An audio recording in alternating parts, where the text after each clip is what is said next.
Hello everyone, my name is Praful Kumar Shukla and I am a banking aspirant.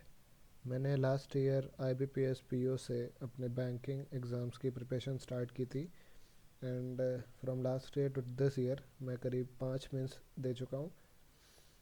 और जैसा आप सभी जानते हो इस समय बहुत क्रिटिकल टाइम है बिकॉज़ हमारा SBI क्लर्क का मेंस 21 को लाइनअप है एंड 22 का हम लोग का RRB PO का प्री लगा हुआ है।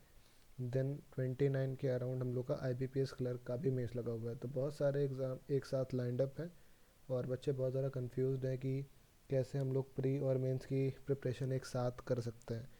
ऑल्सो SBI और IBPS के मेंस के पैटर्न में थोड़ा सा अंतर है, जो कि जो चेंज है वो चेंज ये है कि IBPS में आपको 2 मार्कर और 1 मार्कर दोनों तरह के क्वेश्चन देखने को मिलते हैं।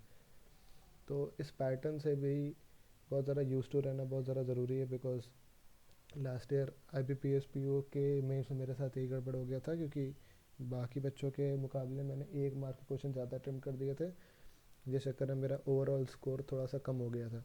तो ये गलती हम लोग इस मेंस में ना करें, इसीलिए मैंने सोचा कि आपको दोनों एग्ज़ाम्स एक साथ देने चाहिए। अभी तक मैंने IBPS क्लर्क का कोई भी फुल मेंस नहीं लगाया था, इसीलिए मैंने गाइडली पे मॉक नंबर 2 अटेम्प्ट किया। मॉक नंबर 2 इसीलिए गया क्योंकि इसमें ईजी दिखा रहा था एज़ कम्पेयर टू पहला वाला, वो मॉडरेट साइड पे था, तो मैंने बोला पहला एक आसान पे ही देखते हैं। तो इसमें मेरा 99.25 स्कोर रहा है, कट ऑफ 75 के अराउंड शो हो रही है। 11 क्वेश्चन गलत हो गए हैं, 82 सही हैं। वेस्टेड टाइम 18 मिनट के आसपास है। सब्जेक्ट वाइज देखें तो जीके में 16.75, ठीक है, ये थोड़ा सा बेटर है क्योंकि मैंने गेस वर्क किया है और गेस वर्क में थोड़ा सा अंधी भी लगे हुए हैं, 5 क्वेश्चन गलत हो गए हैं। तो इस पे आप मत जाइए बिकॉज पेपर में मेरी जीके कोई बहुत ज़्यादा अच्छी नहीं है और मैं 10 से 11-12 क्वेश्चन के अराउंड ही एक्सपेक्ट करता हूँ कि बस उतने ही मार्क्स मेरे आ जाएंगे। एंड इंग्लिश इंग्लिश में मेरे 5 गलत हैं, 34 सही हैं, 32.75 स्कोर आया है। इसमें जो भी गलत हुए हैं ये सारे क्वेश्चन मेरे हिसाब से वोकैब के अराउंड ही रिवॉल्व कर रहे होंगे because vocab is also something that I am not good at. Coming to reasoning, 17 सही, एक गलत। एक जो गलत हुआ है मेरे हिसाब से क्रिटिकल के का ही होना चाहिए। Score is 27.75 which is good. Then quant में है 17 क्वेश्चन, सारे सही हैं, 100% एक्यूरेसी है, 22 मार्क्स आए हैं। अगर एनालिसिस देखें इसका तो रैंक मेरी 18 है अभी, बिकॉज बहुत ज़्यादा बच्चों ने अभी ये एग्ज़ाम दिया ही नहीं है। करीब 10,000 बच्चों ने ही एग्ज़ाम दिया है अभी। 99 परसेंटाइल के करीब शो हो रही है फ़िलहाल। एंड सेक्शनल रैंक की बात करें तो रैंक इज़ गुड। इंग्लिश में रैंक अच्छी है, बाकी सब में रैंक डिसेंट है, ठीक है, कोई बहुत ज़्यादा अच्छी तो मैं नहीं बोलूँगा। Coming to subject by solution, तो जैसा मैंने बताया था कि जीके में मैंने गेस वर्क किया है, इसीलिए जैसे ये वाला मुझे कोई आइडिया नहीं था इसका। अब आप ये भी बताइए कैसे आदमी गेस कर सकता है कि गुरुग्राम में नेवी का कोई शिप डिलीवर कर सकता है। मैंने तो मेजर पोर्ट विशाखापट्टनम या मुंबई सोचा था, बट ठीक है। अब इसके बारे में जैसे मुझे पता था कि INS उदयगिरी करके जो शिप था वो हम लोग का 100वां शिप था, तो मैंने गेस किया कि शायद से 101 वाला होगा, लेकिन 102 था। तो इसमें कुछ क्वेश्चन गलत हुए हैं, सारे गेस वर्क वाले ही हैं। कमिंग टू इंग्लिश, ये क्या है, हाँ ठीक है, ये वो कैब से रिलेटेड ही था। हाँ, और मुझे इन दोनों में ही डाउट भी आ रहा था, मैंने एक्सेलरेटिंग पहले सोचा था लगाने का, फिर मैंने चेंज कर दिया और ये गलत हो गया। इस वाले में मुझे समझने में गलती हुई है। हाँ ठीक है, जब ये मैं लगा रहा था तभी मुझे समझ में आया था, बिकॉज पैसेज में जगह मेंशन किया भी था कि CB में time to time reforms and changes आया करते हैं।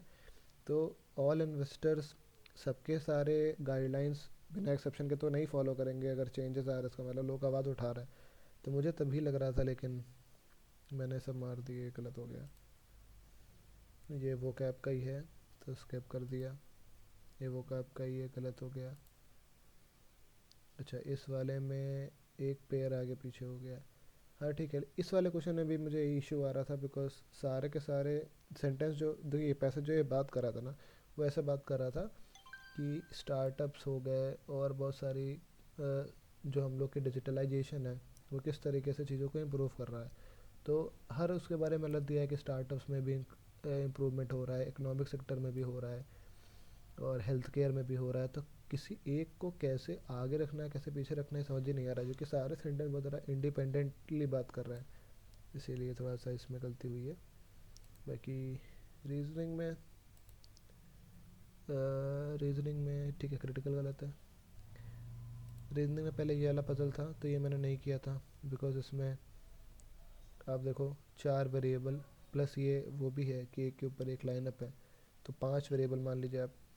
तो इतना ज़्यादा करना मुझे सही नहीं लगा। फिर मैंने डायरेक्शन डिस्टेंस बनाया कोडेड, फिर इससे लॉग बनाई। देन ये वाला भी छोड़ दिया बिकॉज इसमें 9 वेरिएबल थे प्लस ब्लड रिलेशन भी था। अगर कुछ नहीं कर पाता मैं पेपर में तो फिर मैं ये सॉल्व करता। ये मैंने मार्क कर लिया था इसको। देन ये इनपुट इनपुट बहुत ज़्यादा आसान था, तो इनपुट हो गया। इनपुट का लॉजिक बहुत ज़्यादा सिंपल था। पहले आपको असेंडिंग में नंबर उठाने थे, असेंडिंग में ही आपको वर्ड उठाना था। अब नंबर में आपको सम ऑफ डिजिट करना था। जैसे 32 है, 32 का 5 हो जाएगा। और जो ले हमारा वर्ड है, वर्ड में क्या करना था, पहले और लास्ट में आपको +1 +1 करना था। तो बी का सी हो गया, डी का ई हो गया, बाकी सब कुछ एज इट इज लिखना है। और जैसे आपका ये सब अरेंज हो जाता है, उसके बाद अब क्या करना था कि ऑड नंबर में आपको हैश लिखना था एंड इवन को एज इट इज लिखना था। वर्ड में आपको कॉन्सोनेंट को एज इट इज लिखना था एंड सारे वॉवल में आपको @ लगाना था। तो सिंपल सा था। ये हो गया, ये बनाया मैंने। फिर मैंने ये वाले को मार्क कर लिया था बिकॉज ये बहुत इजी था। फिर मैंने सोचा था इसको मैं बाद में करूँगा क्योंकि टाइम बहुत कम बचा हुआ था। फिर मैंने एक ये वाला बनाया, और इस वाले बनाने में मुझे टाइम लगा है 2 मिनट के अराउंड। तो फिर मैंने सोचा इस वाले को नहीं करेंगे क्योंकि ये क्वेश्चन देख के भी बड़ा लग रहा था। फिर मैंने सारी क्रिटिकल सॉल्व कर ली, जिसमें एक गलत हो गया। और फिर मैं वापस इस पे गया। अब इसमें आप देखोगे तो मेरे पास करीब 2 मिनट के करीब बाकी था, और 4 स्टेप में काम करना था। तो मैंने देखा कि ये स्टेप 4 के बारे में बोल रहा है, स्टेप 3 के बारे में बोल रहा है, स्टेप 2 के बारे में बोल रहा है, और ये इकलौता क्वेश्चन था जो स्टेप 1 की बात कर रहा था। तो ये मैंने कर दिया था। अगर 1 मिनट और होता तो ये भी हो जाता, लेकिन कोई बात नहीं। बाकी फिर मैंने ये देखे थे लेकिन नहीं किया। फिर ये भी बदल देखी तो ये भी नहीं बनाई। आते हैं कॉन्ट पे। तो कॉन्ट में देखो पहले वाली डीआई मैंने देखी थी, मैं समझ गया था कि कैसे इसमें काम करना है। ठीक है, पर फिर मैंने मार्क कर लिया कि मैं देखेंगे बाद में देखूंगा इसको। फिर इस वाले में भी सेम यही प्रोसेस था, देखिए मैं डीआई देख के ये समझ लेता हूँ कि करना है तो लॉजिक क्या लगेगा। अगर कुछ भी आसान नहीं दिखेगा पेपर में आके तो फिर उसको मैं सॉल्व करूँगा।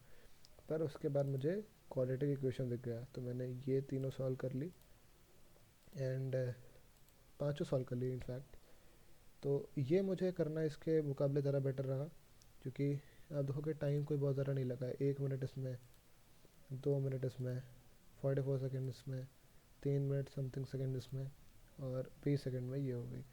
तो इस डीआई के मुकाबले ये करना ज़रा बेटर था 2 मार्क के क्वेश्चन के हिसाब से। फिर ये एक डीआई थी जो कि एक नंबर की थी, ये बहुत आसान थी, तो ये मैंने मार्क किया था कि ये मैं करूँगा। लेकिन फिर मैं आगे गया, तुरंत ही मुझे अप्रॉक्सीमेशन मिल गया। अब आप ये समझो कि एक तरफ आपके पास ये डीआई है जिसमें आपको पहले डेटा निकालना पड़ेगा, then you have to see the question as well, जो कि क्वेश्चन कोई बहुत ज़्यादा सिंपल नहीं दिख रहा है आपको। 4 4 5 5 लाइन के क्वेश्चन है इसमें, तो आप देखिए 3 3 चीज़ें लेके करनी पड़ेंगी। और साथ में फिर अप्रॉक्सीमेशन है, तो आपको पिक करना बहुत ज़्यादा ज़रूरी है कि आपको क्या करना है क्या नहीं करना। तो मैंने अप्रॉक्सीमेशन बनाए, देन मैंने वन लाइनर बनाया, क्योंकि मेरी जो अर्थमेटिक है it is better than my DI. तो फिर मैं वन लाइनर पिक करता हूँ। ये क्वेश्चन मैंने नहीं किया क्योंकि इसमें वेरिएबल बहुत ज़्यादा थे और आंसर भी इसके फ्रैक्शन में आ रहे थे, इसीलिए इसको छोड़ दिया मैंने। और ये सब किए मैंने, ये 2 क्वेश्चन छूट गए, और ठीक है, इसी के साथ ही पेपर हो गया ख़त्म। तो ठीक था पेपर, रैंक भी ठीक आई है अभी तक फ़िलहाल इसमें। और जैसा मैंने बताया कि मैं कैसे मैनेज कर रहा हूँ इसमें मैं अपना प्री और मेंस का। तो देखिए, मेन इशू जो हम लोग का प्री में आता है, जब हम लोग बहुत लंबे समय के मेंस की तैयारी कर रहे होते हैं, वही होता है कि हम लोग की स्पीड बहुत कम हो जाती है। तो सेम ये चीज़ सबके साथ हो रही होगी, बिकॉज जब से हम लोग का IBPS या SBI क्लर्क का में प्री हुआ है तब से सब लोग मेंस के लिए ही पढ़ रहे हैं। तो प्रैक्टिस आपको करनी पड़ेगी, उसके बिना आपकी स्पीड तो आएगी नहीं, बिकॉज बेसिक्स तो आपके मजबूत हैं। अगर बेसिक्स आपके कमज़ोर होते हैं तो आप लोग मेंस में क्वेश्चन नहीं कर पा रहे होते। तो बस रिवीजन करने की इस समय आप लोग को कोई ज़रूरत नहीं है, बस आप लोग को दिन के 1 या 2 मॉक डेली लगाने हैं RRBPO के। और फुल मॉक में आप ऑल्टरनेट दे सकते हो। और जब ऑल्टरनेट देना तो ध्यान देना कि अगर एक मॉक आपने SBI का लगाया तो अगला फिर आप IBPS क्लर्क का लगा लो, ताकि आप दोनों पैटर्न से बिल्कुल यूज टू हो जाओ। ठीक है। एंड जैसे जैसे डेट क्लोज आएगी लास्ट के 2-3 दिन में हम लोग केवल SBI के ही लगाएंगे। तो ये तो मेरा प्रोसेस है जो मैं फॉलो कर रहा हूँ। आप लोग को क्या लगता है? जैसा भी लगता है आप कमेंट्स में बता सकते हो। और इस मॉक में अगर आपने ये मॉक दिया है तो अपना स्कोर ज़रूर शेयर करना। And subscribe to my YouTube channel, क्योंकि मैं इस चैनल पे बहुत सारे मॉक्स एंड जो भी हमारे एग्ज़ाम्स हैं उनके रिजल्ट्स के लेकर वीडियो आगे बनाता रहूँगा। Thank you, have a nice day.